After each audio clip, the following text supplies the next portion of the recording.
I just need to breathe in and take this all in. Hello, everybody. Jamie here. Welcome to episode 00 of Let's Talk. I am trying to absorb all of this because I'm finally here making this happen.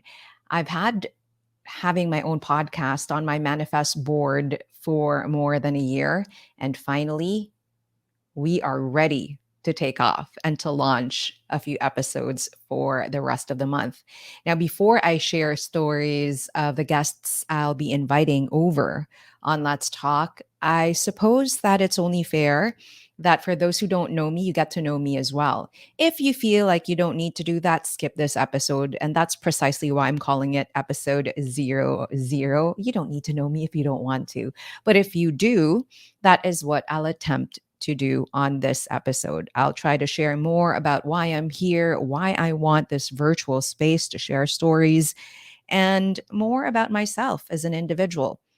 There's a reason I didn't want to limit this podcast to just one of my passions. I'm so passionate about so many things in life, namely pets, music, travel, relationships, psychology, men, women, and everything in life, life in progress. And for these episodes, for the guests I'll be inviting over, I plan to dive into real and raw conversations with them to understand who they are, to know their story, and to be able to make others see that the world is small if we just open up ourselves and our perspectives to other people's perspectives as well.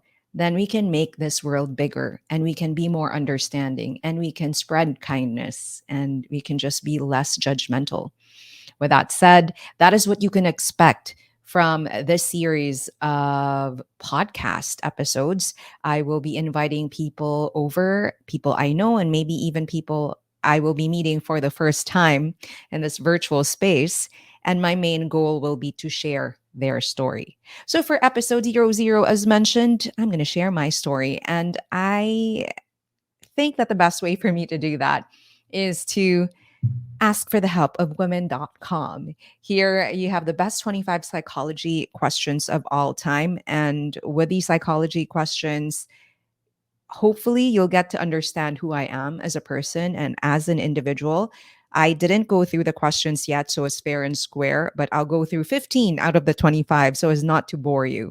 Let's start off with the first one here. By the way, this site says this is a list of the best psychology questions of all time, ranked from the best to worst by the internet and women.com community members. If you want to check this out, check out women.com.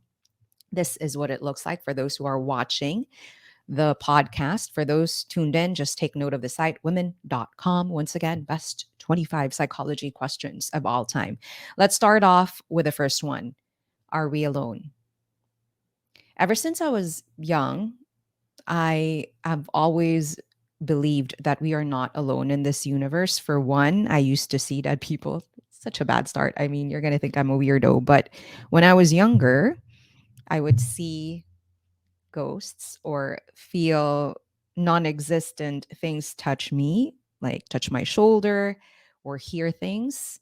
I don't think I'm insane, but I really believe that spirits roam the earth.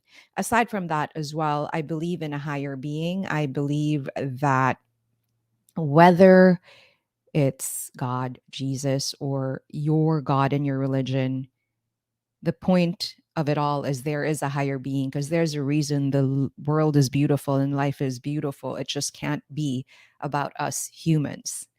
And again, since I was young, I would see things that I could not explain scientifically. So that made me believe from a very young age that we are not alone. There are things that cannot be explained by science and are mysteries out there.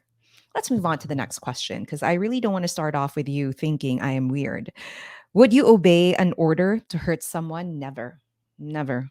I don't even feel like I need to explain that, but I would never say yes to that. I believe in kindness and I believe in spreading kindness. Being cruel to others is not in my system, or at least I try not to be. I remind myself that kindness is the way to go. Number three, would you be a good eyewitness to a crime? You know, this is I don't even know. I know I block memories when they're traumatic, so I don't know if I would be a good eyewitness. The best that I can, I think I would try to remember the details, but knowing how I have forgotten some of the traumatic moments of my life in the past, I don't think I will remember everything unless it just happened a few days or weeks ago. So maybe not. Next question. Who would you choose as a dinner guest if you can invite anyone?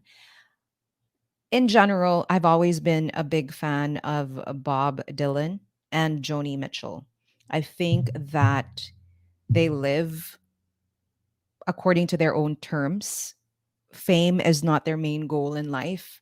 And they have written so many beautiful songs that speak about the realities of life and how people can do better.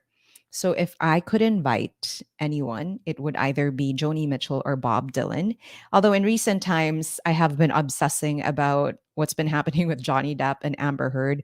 Actually, I wrote for a YouTube channel years back, and I already knew that or believed then that Johnny is the real victim here. So because of what's happened to him, I feel like I'd also want to invite him over for dinner to just show him that what he went through was something that he did not deserve and that the world believes him. There was a moment when Amber Heard was taunting him and saying, "Tell the world, Johnny, I, Johnny Depp, am a victim of domestic abuse." And she was threatening him, saying, "Let's see if they believe you." Well, Johnny, thank you for using your voice and know that the world believes you. And I want to be able to tell him that because I just feel like it's important for victims of domestic abuse to find the courage to speak up. It took him 6 years to share his story, and I'm so happy for him. Moving on to question number 5. Would you help someone in trouble? Yes, yes, and yes, as best as I can. I try to do this every now and then, whether it's a furry friend in need or a person that I feel deserves the help. I do that. I don't need to broadcast it, but I do in little ways. That's something that my grandparents have instilled in me. They were always so generous. By the way, I grew up with my grandparents, and seeing how they lived their life in the past continues to inspire me up until this very day. They helped people left and right. They could never say no to doing that. So that is something that I live by. They taught me how to live my life in that way. And they didn't need to broadcast it as well. It was just something that they really genuinely wanted to do. And if I can live a life close to how they lived theirs, then I'll be fine. Another question here, question number 6. In what circumstance would you steal? This is hard. I don't think I've ever been thrust into a situation where I've needed to steal, but I do feel sympathy and empathy for individuals who are hungry and who need food. I feel that given that some governments are unable to provide basic needs for individuals, I think that I would be more forgiving if I see someone who's hungry and who would steal from me. Another here is, do you believe in nature or nurture? Ah, the very controversial question. I took up BS psychology, by the way, and this has always been a question that we've had to deal with in terms of understanding human nature. I believe it's a mix of both, truly. In my psychology courses, I remember having to go through cases where even at a very young age, you see signs of serial killers or kids having the tendency to become serial killers. And this would be examples like killing animals, torturing animals, and without them knowing why they would do it, they just innately want to do it. And to me, that proves that sometimes we're born with predispositions, and it's either the environment further instills that in you or helps you veer away from it. I myself did not come from a very happy childhood. And I know that my parents will hate it if I say this on the podcast, but that's the truth. I had a dad who was a bit abusive, but I feel like even if my that was my environment, I had the resilience to overcome it. And instead of becoming someone that I would not be proud of, it pushed me to really be independent and to really just lead a life that was different from that. So again, I had a bad environment, but I feel like innately I felt the need to be better than that situation. So I think it's the same for other cases out there. Sometimes nature is stronger, sometimes nurture is stronger, but in the end, it's really a mix of both that molds a human being and a situation. Let's move on to question number 8. What does it mean to be self actualized? That's a very difficult question. I am 37 years old. At this point of my life, I do not believe fame is something I want.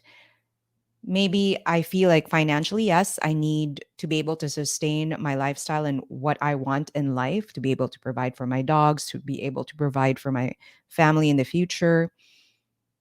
But if I were to describe a peaceful state, it would be living by the beach or a peaceful community, having a comfortable house, having all the dogs in the world love me every day and I love them every day, having my family there, and just living a simple life. That to me would be contentment and peace. And I think that is when I can say that I am a self actualized person. That would be my biggest need that would be fulfilled if I find myself living a day like that. Number 9, what is the key to solving life's problems? I've said it earlier. I didn't have an easy childhood. Most of my family had normal situations. Our leg of the family, again, I struggle to find the words for this because I don't want to offend my parents. We all have traumas in life. And again, it molds us and it pushes us to act in a certain way. And I forgive everyone from my past and I forgive myself as well. But yes, I did not have an idealistic childhood, which is why I've always had a can do attitude. I've always pushed myself to believe that there is a way to resolve things. If it's difficult, then there's a way to surpass it.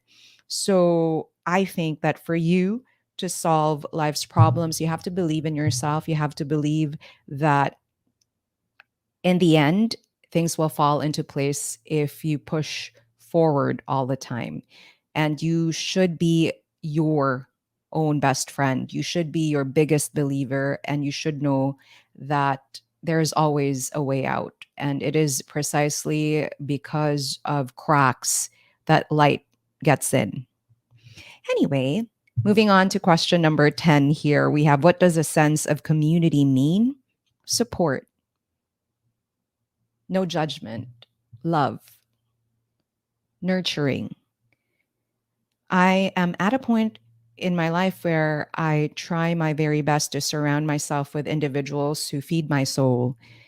And that is what I wish to spread as well through this podcast. I want to invite individuals who make a difference, who live life without judging others, and who just really want to spread kindness and love out there.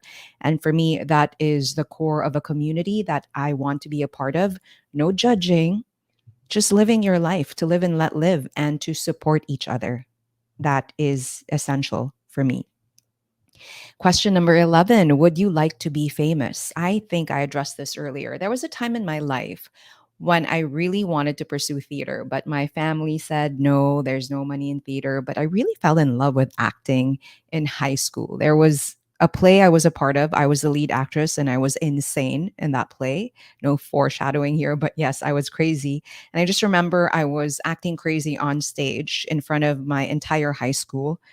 And I lost myself for a bit there. When you go through a difficult childhood, I suppose sometimes forgetting your situation helps you out. And I think that's what acting gave me. And at that very moment, I said, I want to be a theater actress. But that didn't happen.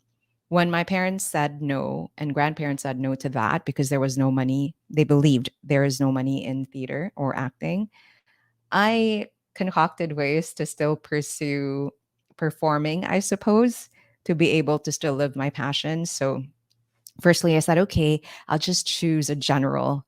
course for college and I chose psychology, BS psychology, which I really enjoyed. But the thought of having to work in psych wards in the Philippines scared me by the end of the 4-year course because I saw how it really is a struggle to work in this profession here in the Philippines. I don't know if it's any better now, but I remember when we had our educational tour, I was just traumatized by it. And I knew by the end of that, that wasn't what I wanted to pursue. So my next step was okay, general course done. What do I do next to be able to be closer to the place where I can perform? So I said, I'm from Cagayan de Oro City, by the way. My family is from there. I grew up there, was raised there. I studied there. So I said, well, get out of CDO and be in Manila. So I worked for a call center, Convergys for a time, and then JP Morgan and Chase. But even when I was working in the corporate world or BPO industry, I also would express to the universe and people around me that acting or performing was something I enjoyed doing. And somehow I ended up hosting for corporations even during my second year in Manila. I was 21 years old, and the rest is history. From hosting events to the radio to having a show that airs on TV, I think I was able to make that happen. But at this point, I really believe that fame is more of a curse in this profession. That's why I don't think I can ever do what actors do. So I guess my family knew better than me. I think it would be so limiting if you live your life based on how others would perceive you. And I think with fame, that's what happens. You are unable to truly, genuinely live your truth because you have to either represent a brand, you have to be conservative, you have to just follow certain rules. And I don't want that. So I think I have a good balance at this point of my life. Number 12 is, what does death mean? Death is pain, death is absolute. I've witnessed this from a very young age. As I said earlier, I was raised by my grandparents and I loved them so dearly. They gave me the stability that I needed as a child in a difficult situation. And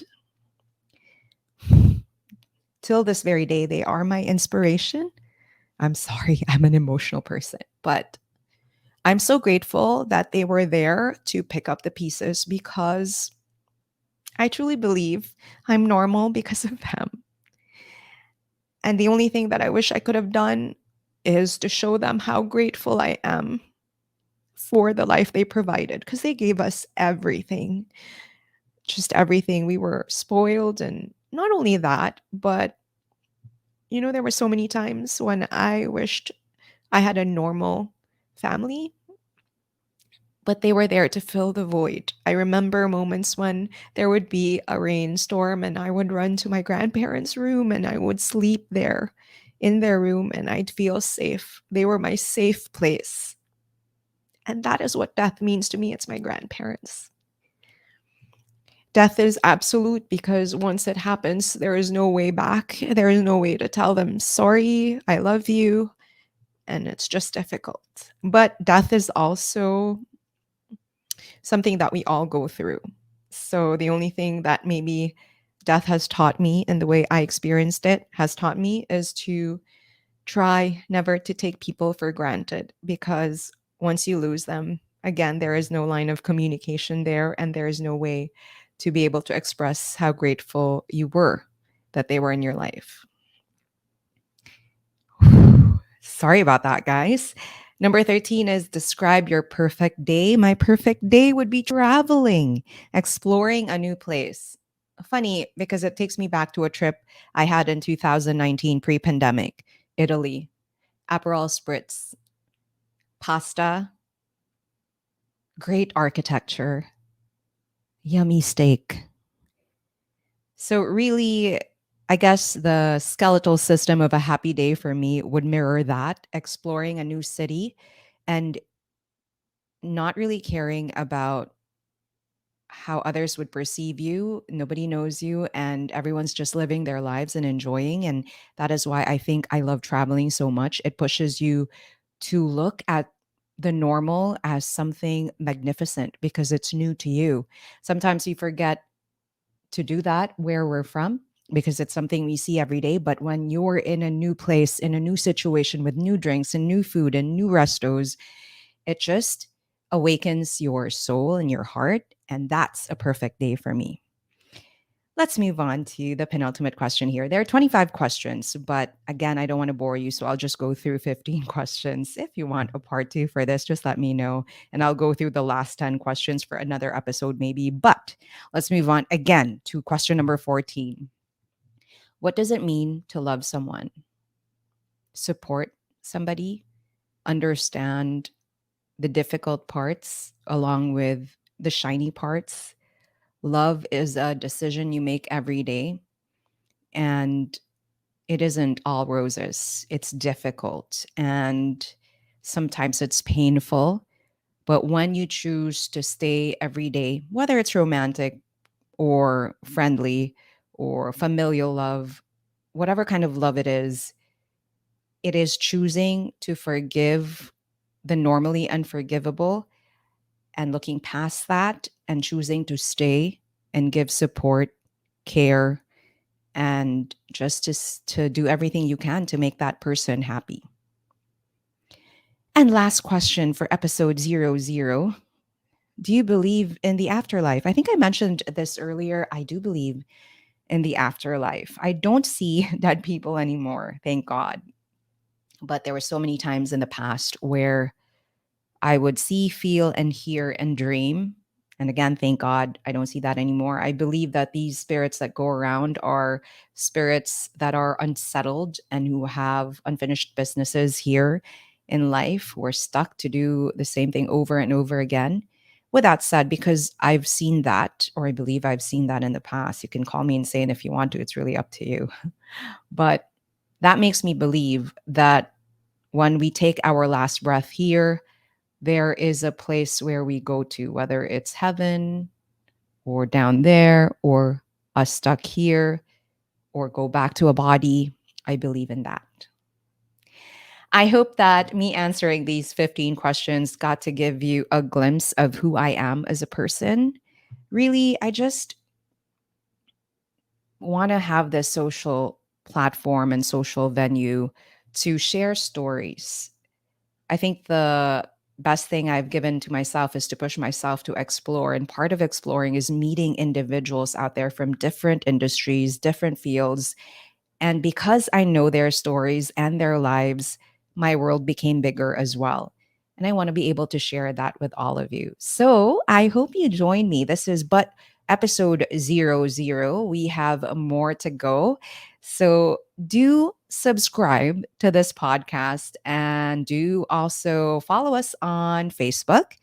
We're on Facebook, we're on Spotify, and we're on YouTube as well. I hope, and on Instagram too. I hope you can follow us and give support. I will continuously try to find stories worth sharing so we can continue to make the world bigger and we can continue to spread love, light, and kindness. Thank you once again for joining me today and see you on episode 1. I guarantee that episode will be amazing. One of my heroes in life is going to be joining us.